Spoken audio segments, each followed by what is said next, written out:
Hello there guys, welcome back to the e-bike repairs YouTube channel. My name's Darsh, D-A-R-S-H for anyone that thinks my name is Josh. It's not Josh, but it sounds a bit like it when I say it really fast.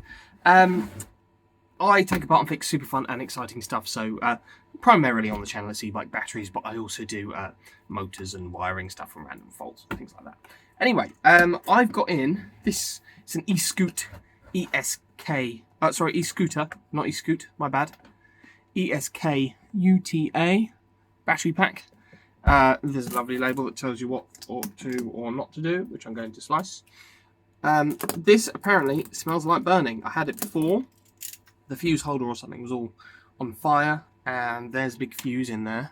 The screws are falling out because I started undoing them before I started filming. I thought, wait, I should film this. I've done one before, it was all melty inside. I wonder if it's the same thing.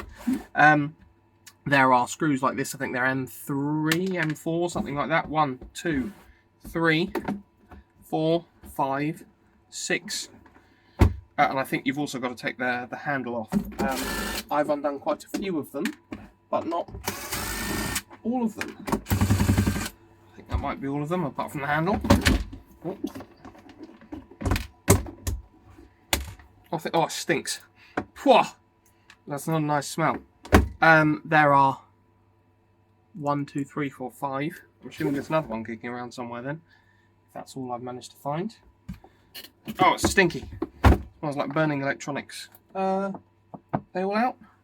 Well, they're all out, so I guess there were 5. 1, 2, 3, 4, 5, 6. No, there should be another one. I've lost a screw. Oh, there it is. Right, and then handle off. This does not smell good. This is one of those times that you're glad you don't have smell-o-vision. It seems like a good idea, but it's not. There's a nut that slots into a hex-shaped indentation on one side of the handle. Ooh, fell out, hit my belly. That nut there. And then this will just slide out like that. And then the handle can pop off. We've got a charge and discharge port here. I'm sure it's a common port, so it's the same thing on each side. And that looks like it's holding the two halves together as well. So let's pop out one of the screws on there. There we go. Oh, melty. Melty. And that's what one of those screws looks like for the charge port. Oh. Oh, so stinky. This one I think has been... Oh, well. Okay. That's one side of the case. Just doesn't do a lot. Oh, so stinky. This fuse, not wired up to anything, never was. And this fuse holder here, completely melted. And the positive and negative discharge leads have actually started to melt together. I think it probably shorted out and turned it off because I can see cable there. There's certainly cable exposed just here. So it's the fuse that's caused the problem here. Wow. Yeah, it's just gone. There's too much power through that fuse. Wow, look at that. Incredible. It was a green one. And if I look at my box of fuses, a green is, what's that, 30 amp?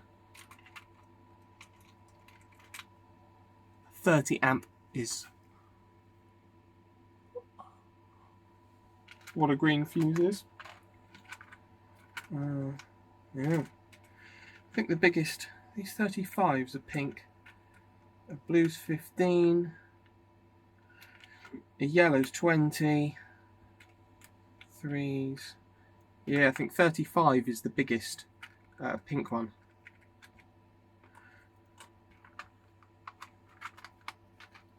Now, for a 250 watt rated e-bike, that's not good enough, really, for the fuse to melt. It could have just been a horrible, crappy fuse holder. I'm not sure.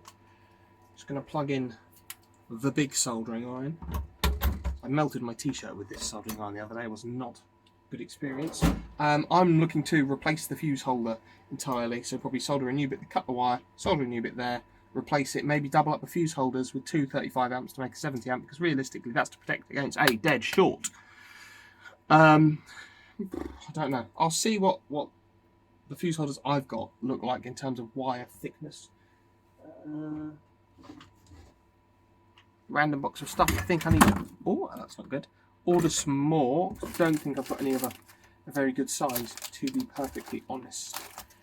What have I got? There's one. It's a mini blade fuse.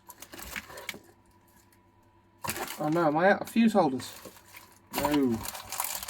I think I am. There might be somewhere else. Yeah, a mini blade. I'm not going to use the wires too thin. It's pointless. While we're on the subject of...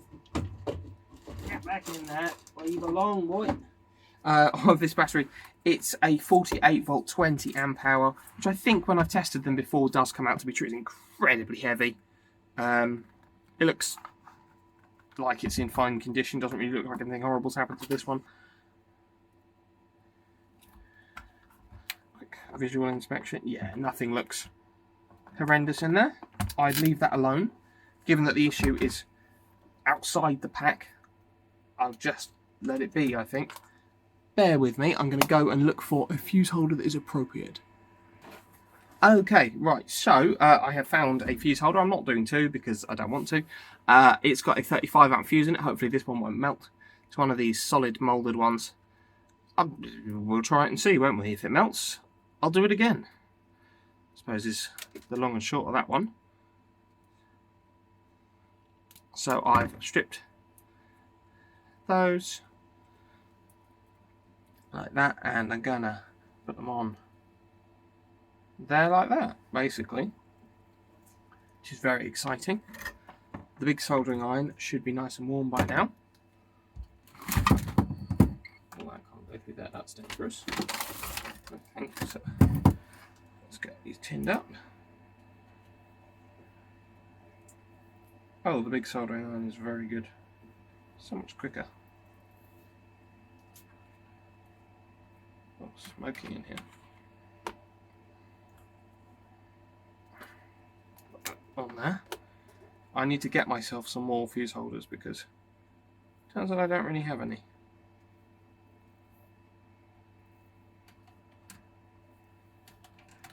And again, solder. Oh, no, I'm going to drip solder all down the side of the battery, right? I'm going to solder that one on there like that.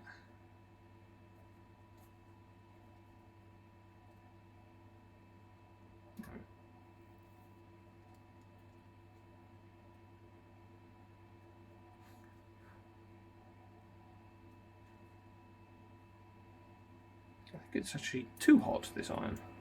It's problematic, isn't it?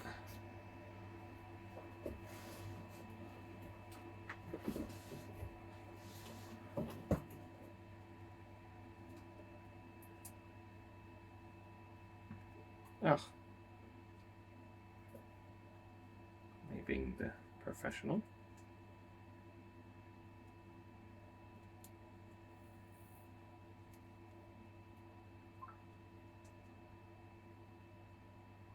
I think I can actually hold still long enough to do this. I can't, I'm bored. Somewhere, I've lost it. I had helping hands, it was like a big octopus. There we go.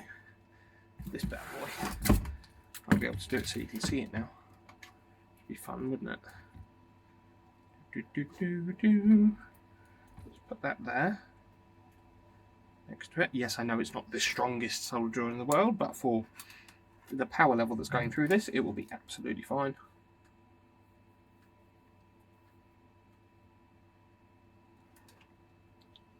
And now I don't have to hold it still.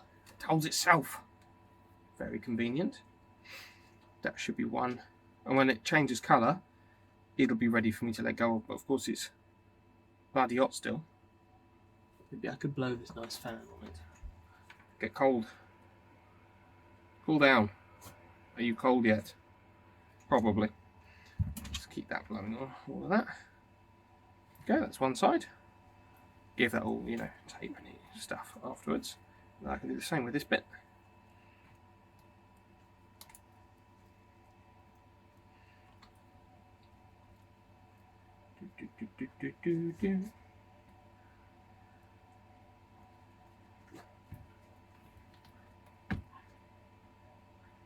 About there. Oh, that looks promising, doesn't it? Look at that. Look at that. Gorgeous.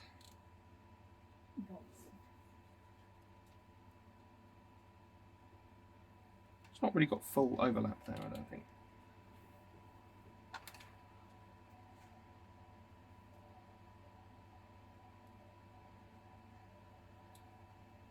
There we go. Now cool down. Be cold.